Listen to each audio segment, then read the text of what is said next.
What's going on, YouTube? This is SG1 Sports, and you're watching our college football channel. We're going to take a look at the top 10 games for Week 4 of the 2023 college football season. Been doing this every Monday, and we're going to continue this and go through the entire season, looking at the biggest games from each week. It's interesting, if you've been watching the first three, Week 2 is loaded. Week 2 is going to be a really big week. Weeks 1 and 3, those weeks aren't all that great, but Week 4 is a big week. So it's like every other week so far has been really, really good. So Week 4, like I said, this is a big time week. I'll just give you three games that are not even on the list. North Carolina at Pitt, that's one that was close. If you still had divisions in the ACC, maybe that game makes it onto the list because it'd be a division game between contenders in that division. But you don't really see those teams being in the race in the ACC. Maybe North Carolina, but I don't really see Pitt being in the race to make the ACC championship. Auburn, Texas A&M is interesting. Also, Mississippi State, South Carolina. A couple of SEC games there that are decent, but not quite good enough to make it onto the list. So let's go to number 10. That is, all right, this is a sneaky good game. UTSA at Tennessee. And a lot of people are going to be like, well, why was this game on the list? This is going to be a blowout. I don't know. I don't know that it is. UTSA is going to be pretty good. Frank Harris is back at quarterback. And a lot of people don't realize he's one of the better quarterbacks returning this year in all of college football. This is going to be a good team. I've seen them in several preseason or way too early top 25s. So this potentially is a top 25 matchup. Tennessee's going to be good, but are they going to be good enough to go out and beat a top 25 team by 30 points? I don't think so. I think this game will be at least somewhat competitive, and it's really intriguing. So potentially an upset alert game for Tennessee. Not saying they're going to lose, but I just think this is going to be a good game, better than a lot of people expect. And I felt like it needed to be mentioned. It's one of those non-conference games that I think no one's talking about, but potentially it is a top 25 matchup. All right, let's go to number 9, Wisconsin at Purdue. They're actually going to play on Friday night, so this will be a big game on Friday night, and it's a big game in the division. You're talking about Wisconsin, who a lot of people believe are the front runners in the Big Ten West, versus Purdue, who won the division last year. So yeah, this is going to be a good one. I think it's going to be a competitive game, and it's a game where we really learn a lot about these two teams and where they stand in the Big Ten West.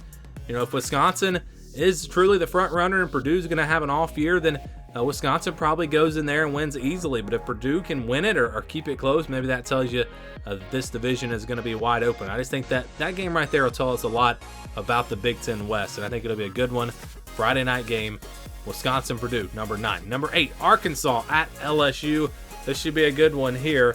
LSU playing at home. They're going to be ranked probably in the top 10 at least. Arkansas probably won't be ranked at this point unless they start really, really good. So it's one where you at first thoughts you're gonna say, this should be a blowout. LSU will win easily. But this rivalry, this matchup, there's been a lot of close games.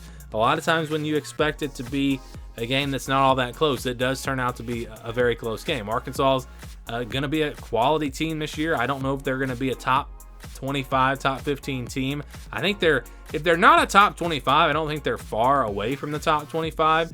And, KJ Jefferson back at quarterback. So I do think that there's a chance this game is very competitive. And it's odd to see this game played in September. Remember, it used to always be at the end of the season. Then they changed the rivalries when Texas A&M and Missouri came into the SEC. And now everything's going to change again next year. But like I said, it's just weird to see this game played in September. But I think it has a chance to be a good game. Moving on to number 7. This is one that I think is a little bit under the radar. UCF at Kansas State. So I've been evaluating these teams. I've gone through the Big 12. UCF was a team that after I evaluated their roster, I came away thinking this team is going to be a lot better than what I thought a couple of months ago. They have a ton of experience and production coming back. They've added some players in the transfer portal. Kansas State, a lot of people think they might be the front runner in the Big 12 if it's not Texas. But I think UCF has a chance in this game. I think this will be a very good game. And a game where the winner has, I think, a really good shot to get to the Big 12 championship. They're definitely going to be in the running. The loser, I think it's going to be tough. So this is a huge early season game in the Big 12, UCF versus Kansas State. Number 6, Texas and Baylor, another huge game in the Big 12. This is a big road test for Texas, I should say, coming off the Alabama game.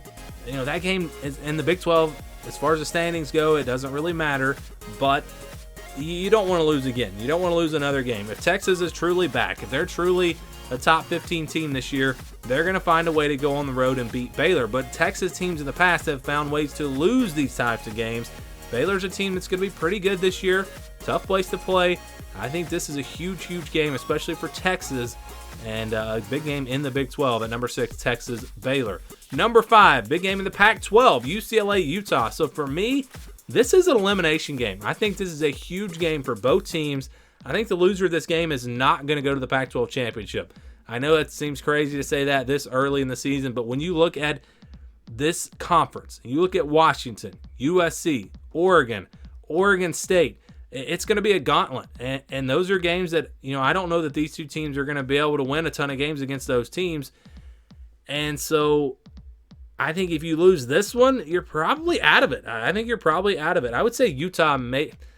I'm going to say both teams. I'm going to say whoever loses this game will not go to the Pac-12 championship. The winner is going to get a big, big boost of momentum to help them maybe to go on a run and get to the Pac-12 championship. So I think this is a huge game.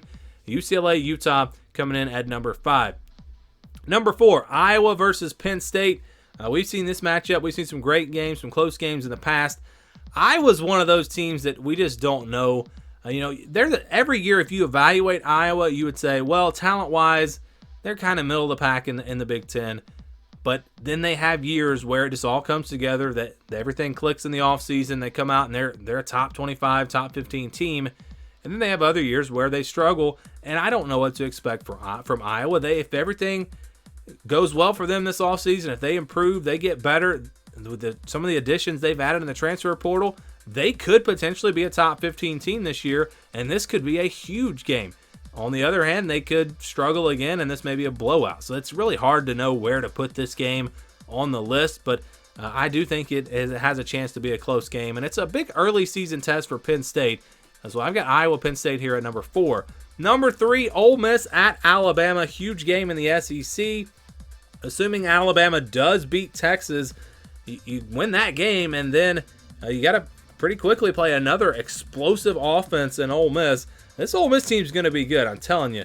If you look at the roster and what they've done through the transfer portal, they filled all their holes. We got a lot of talent. We know they're going to be able to score points. Now, their defense is still a question mark, and because of that, I don't know if they can actually pull off a win here, especially on the road. But Alabama has some question marks, especially offensively. They just added Tyler Buckner, and who knows what who's going to be the quarterback and how much production they'll get from that position. This is going to be a big difference in styles here. I'm telling you, Alabama is changing. They're going back to old school Alabama. They're going to be trying to run the football, play at a slower pace. Ole Miss is going to be trying to score as quickly as they can. So this is an interesting clash here. And I'm not going to say Ole Miss has no chance, but obviously it's going to be tough in Tuscaloosa.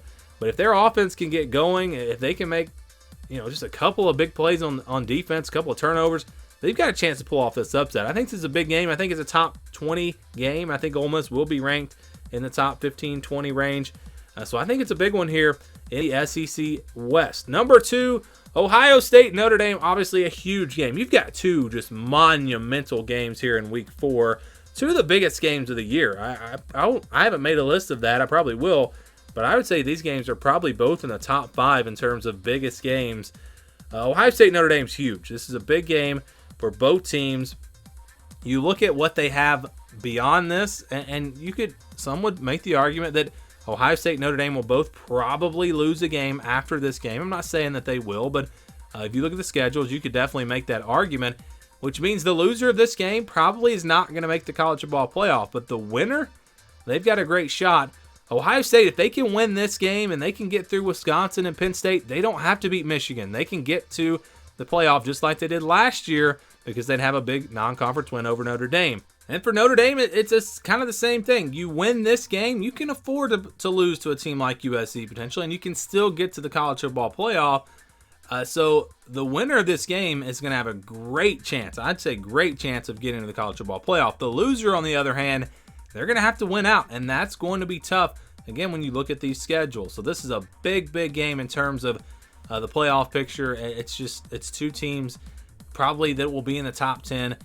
And the only reason it's not number one is because our number one game is also a game between two teams that'll probably be in the top 10. And it's a conference game, Florida State, Clemson. So this one gets the edge. Again, you can make an argument either way here, but I've got this at number one just because it's a conference game and it means a little bit more. Although in the ACC, there's no divisions this year and these two teams might play twice, and this game might not mean all that much. But if these two teams lose somewhere else down the road or something, we don't know how it's all going to play out, then you could look back to this game and be like, wow, that was a huge game. If it had gone the other way, it would have completely changed things. You look at Florida State, in terms of the playoff picture, let's say they lose to LSU. They lose this game, they're probably not going to make the college football playoff. Clemson, they've got some tough games on their schedule. Let's say they lose somewhere else and then they lose this game. They're probably not going to make the college football playoff. But the winner of this game is in the driver's seat. They're not only in the driver's seat to get to the ACC championship, but they're in the driver's seat, I think, to get to the college football playoff. If Florida State loses to LSU, but they win this game and they win out and win the ACC, they're going to be in the playoff. And if Clemson wins this game, they could maybe still afford a loss, even if it's at the end of the year to, say, South Carolina. They could still possibly get in, or say maybe to Notre Dame.